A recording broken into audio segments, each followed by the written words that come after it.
are at least 3 reasons why you may feel like your intuition, your innate sixth sense, is blocked. And I'm going to share those with you now, and they may surprise you. Often when we start talking about intuition, we get really caught up in kind of the woo-woo spiritual stuff. We start thinking that we need crystals or the right oracle cards, or if someone gets rid of that negative thought form around us, or we buy the right chai tea, we're suddenly going to increase our intuition. The truth of it is much more simple, and at the same time, much more self-empowering, because it's actually all within you. Your capacity to increase your intuition is simply actually just removing the impediments to you knowing that you are already intimately connected with the infinite consciousness of the universe, which is always communicating with you. What prevents us from hearing at that communication is usually one of these 3 things, and I'm going to go through it with you.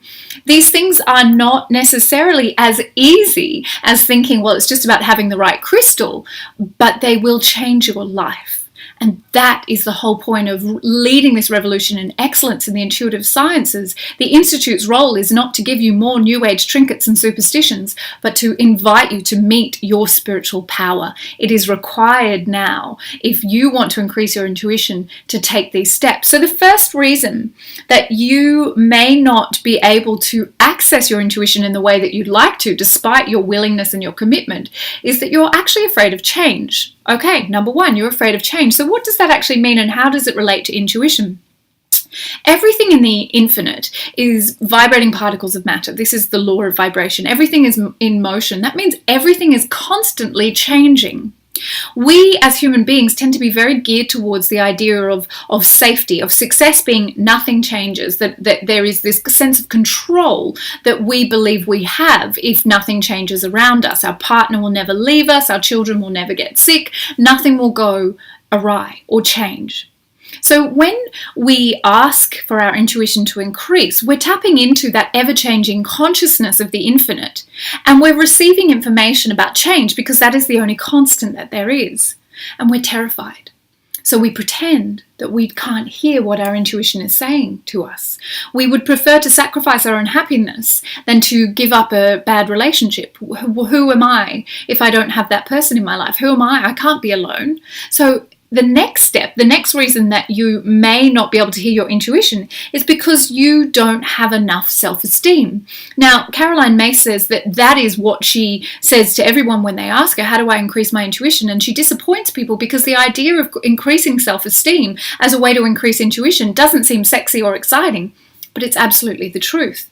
If you know that you are a divine piece of a benevolent universe that's always working on your behalf and you lack for nothing, firstly, you're not afraid of that change and you'll start listening because you will go where the infinite is guiding you. And the second thing is there is nothing outside of you that you need. You don't stay in the unhappy job or the bad relationship because of some sense of false security, of some sense of holding on to things that will not change. You're willing to go with the flow of the infinite, and the infinite is trying to take you somewhere far better than where you are now.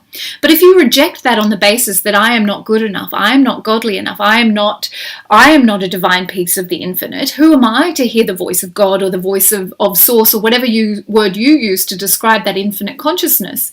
You must know that you are that which you seek. I am that. I am. And herein lies the conundrum of the spiritual seeker. We must be comfortable with the paradox of I am everything and I am nothing. But until you are willing to accept that you are everything, you cannot be in humility. You'll be in a false humility. You'll be constantly talking yourself down or berating yourself or hating on yourself or beating yourself up, rather than being in a state of true humility, which brings a grace that is unsurpassed by anything else. To know that I am everything and I am nothing, you must first believe that you are everything. And the third reason that you may not be willing to let your intuition guide you and speak to you is because you're wedded to the ordinary. Believe it or not, even though you think that what you want is infinite success, wild abundance, all the rest of it, we go back to our first clause that means things will probably have to change, and you will have to change, and have to be willing to let your external circumstances change. So instead we become very comfortable with the ordinary, and we convince ourselves that we want the ordinary. We convince ourselves that we want the mundane. We convince ourselves that that is success. And instead of pursuing our passion, going towards our purpose, letting that infinite voice of the infinite consciousness guide us, we stay in our little safe little plots on the world, thinking that if we know the boundaries of our existence, that somehow we've won. Go into the wild, go into the wilds of the cosmos. Let your soul go where it wants to go. And when you're willing to do that, I guarantee you'll never say to me or anyone else again, I cannot hear my intuition.